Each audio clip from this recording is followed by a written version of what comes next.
أسئلة كثيرة طرحت بعد مقتل ألبير إبوسي، وكلام طويل قيل، وسال أيضا حبر كثير، لكن الاتحاد الجزائري والرابطة المحترفة وجد لكل تلك الأقاويل والأسئلة جوابا واحدا وسهلا تمثل في تعليق جميع المسابقات الرياضية في كامل القطر الوطني لأجل غير مسمى.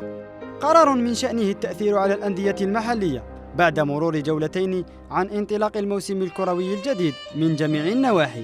فالفرق بعد تحضيرات وتربصات داخل وخارج الوطن تجد نفسها موقوفة النشاط عقب حادث تسبب فيه بعض أشباه الأنصار،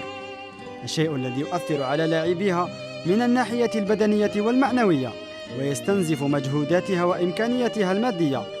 دون نسيان الأندية المعنية بالمنافسة الإفريقية. توقيف المنافسة قد يكون القطرة التي ستفيض الكأس بين الأندية والمسؤولين على الكرة في بلادنا، خاصة في ظل مقتضيات الاحتراف ووجود شركات ذات أسهم تضم في صفوفها عمالا وموظفين يتقاضون أجورهم من عائدات الشركات المساهمة، فضلا عن ممولين أنفقوا الملايير للتسويق والإشهار لمؤسساتهم. لجوء الهيئات الوصية على قطاع الرياضة في بلد يتنفس كرة القدم إلى مثل هذه القرارات يذكرنا بأحداث سابقة ومماثلة وقعت من قبل واتخذ لأجلها نفس القرارات، فهل هو استمرار لسياسة الترقيع والإصلاح بدل الإسراع في استحداث قوانين ردعية للقضاء على الظاهرة التي تنخر جسد كرة القدم الجزائرية من جذورها وتحرم عشاقها ومتتبعيها من الفرجة والمتعة؟